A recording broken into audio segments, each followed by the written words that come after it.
Good morning, YouTube. Welcome to Vinnie's Vittles. It's our last episode this week on May Made It's channels. So you'll want to make sure that you go over to Vinnie's Vittles and subscribe to be able to keep up with all the recipes that we keep bringing out every week. So this is the last week, so make sure that you follow the link and go over and subscribe to Vinnie's Vittles at the end of the video today. What we're going to be doing today is making one of my favorite Christmas recipes. It's so simple, I don't even have to wear an apron. Okay, so it's real easy. You're going to love it. It's just one that we've just kind of established as a family favorite on Christmas morning. So I want to share that with you today. Okay guys, we're going to get started. Today we're making cheese biscuits. Now, I cannot take credit for this recipe. Now, May said I could not name names.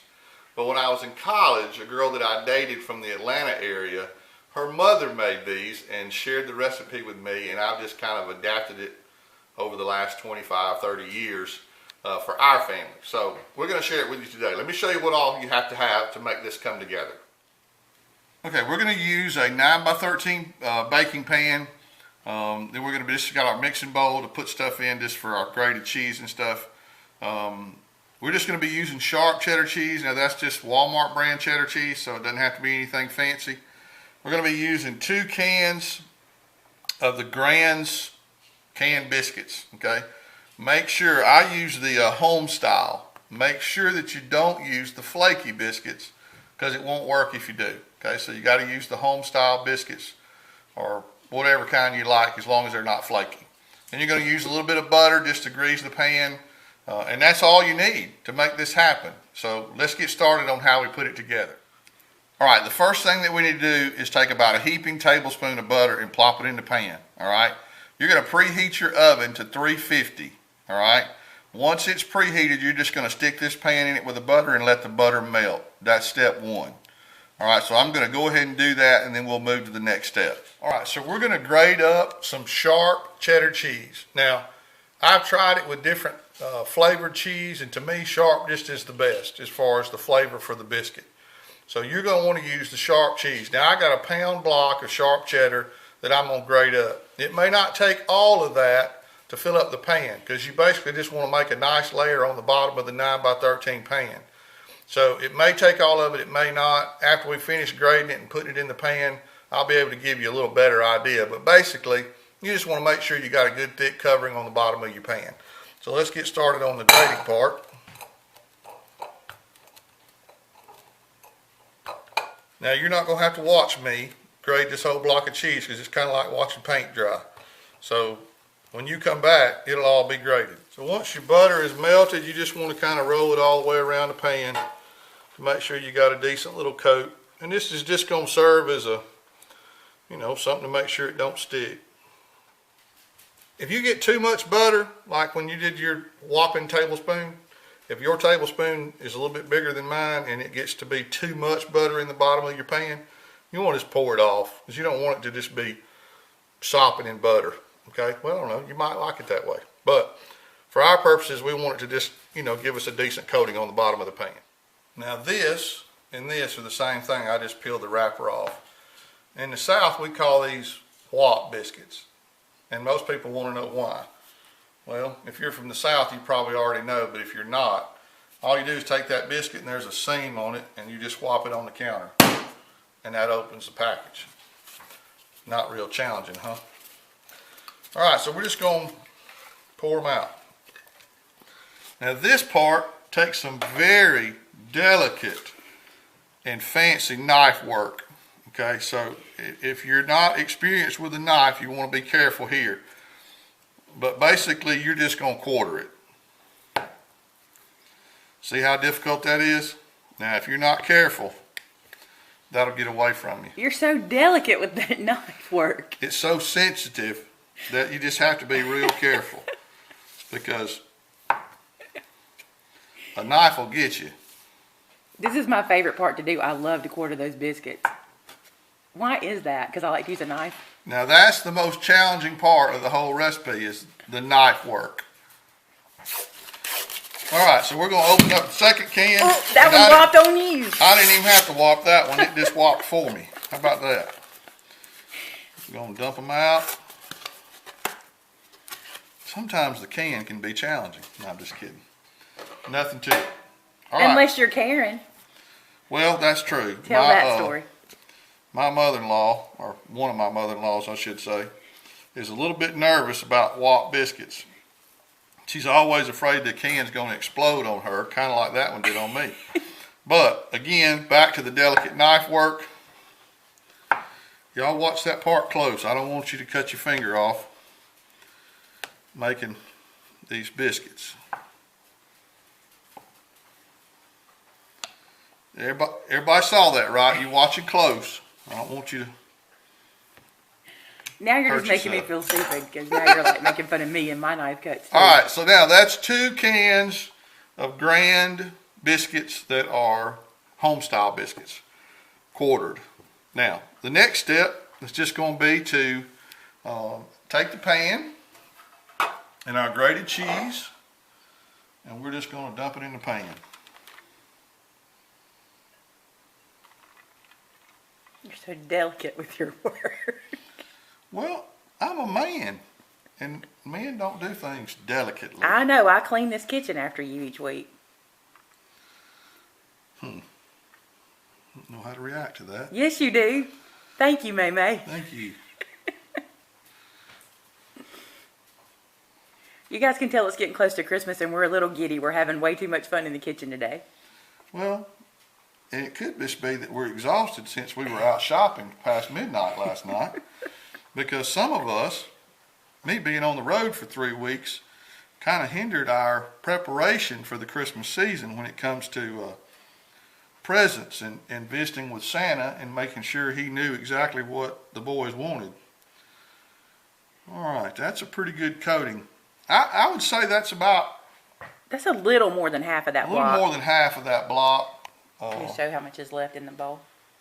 So, and that's a pretty good coating. I think that's... I mean, we might could use a little bit more. I mean, if you want it to be really ooey gooey, you might use the whole pan. But you just got to remember that cheese is going to be greasy. Okay, so you might not want to use too much. Okay, so we used, I'm going to say at least 3/4 of that pound block of cheese to grate up. All right, now, the next step is just to take those quarter biscuits and place them in the pan. Now, there's not a particular order that you do this. You just want to set them in there. You know what it's like? I'm going to say it for you. It's like a mosaic of biscuits. Crafters, well, that's pretty, crafters will know what I'm talking about. It's like you're mosaicing the biscuits.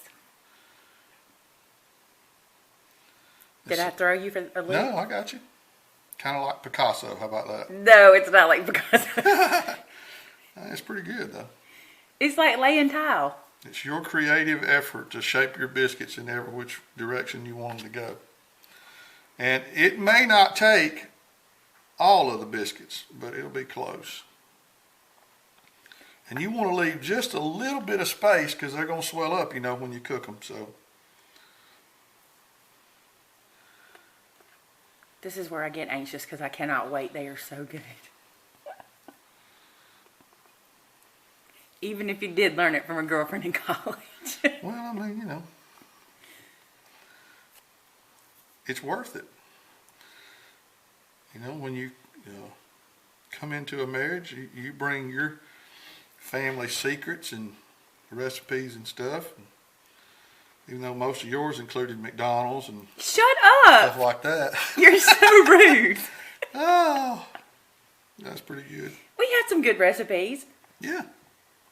My grandma made homemade ambrosia at Christmas, and that's how you say it. That's the southern way. Ambrosia. You have to say ambrosia is what she made at Christmas. But I'm not doing that. That's a lot of work. I guess we can stop chatting now and let them see the finished product. I think they probably enjoy hearing us make fools of ourselves. They probably will tell us. Talk about it. Let us know. So, what's Santa Claus going to bring you, Mama? Nothing. Nothing? I was not good this year. Well, that's probably true there, but... He might bring me coal. Looks like we're going to get away with about a couple of biscuits left. If you don't hurry up, he's going to bring me biscuits because these ain't going to be ready till Christmas. They don't take but just a few minutes for them. They don't, but I'm hungry. Well, I've been waiting on these.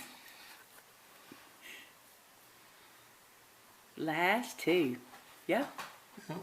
No, last three. Let me show how pretty that is.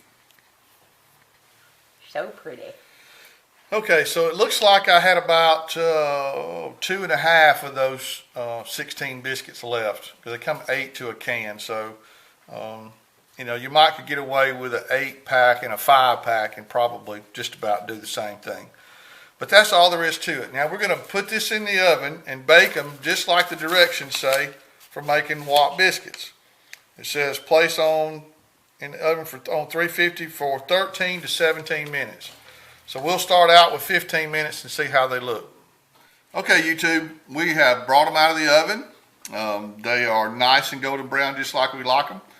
So you just want to leave the biscuits in until they look like you like them. Whether you like yours a little less done or a little more done, you can just kind of judge that for yourself. Once you take them out of the oven, you're going to let them cool for about 5 minutes. That'll just give the cheese time to kind of come back together, let the biscuits soak up all the goodness, and then you just want to cut them and serve them. So we're just going to take our spatula and just kind of chop down in there, just like that. All right, so we're just going to serve them up, and I'm going to lift it up like that so you can see it. Move the spatula so you can see that part. Hold that. Oh, yummy, yummy. Does that not look incredible? All right, and you just want to set them on your pan. Now that's not a serving. Well, I guess that depends on who you are. Normally when I serve these up, I just kind of divide the pan into thirds and then down the middle, which gives you 6 servings in the pan. So this is, you know, 2 servings that you've got here. So that's what they look like when they come out. So now all we got left to do is taste them and make sure they taste as yummy as they look. All right, we got our serving set up. Now, May made me use a fork, but normally I would just pull this apart just like it was monkey bread and eat it. Monkey bread. We should make monkey We bread. should make monkey bread. Let's see how it tastes. I know it's going to be good.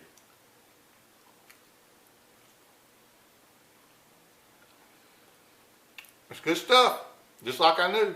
You will enjoy these. Give them a try. Have a Merry Christmas.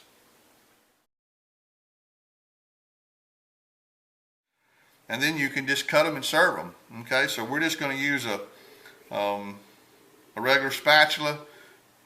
That's my stomach growling. We're going to leave that in, right? No, we're not. So do I need to start all the way over? I don't think so. Let's just start over.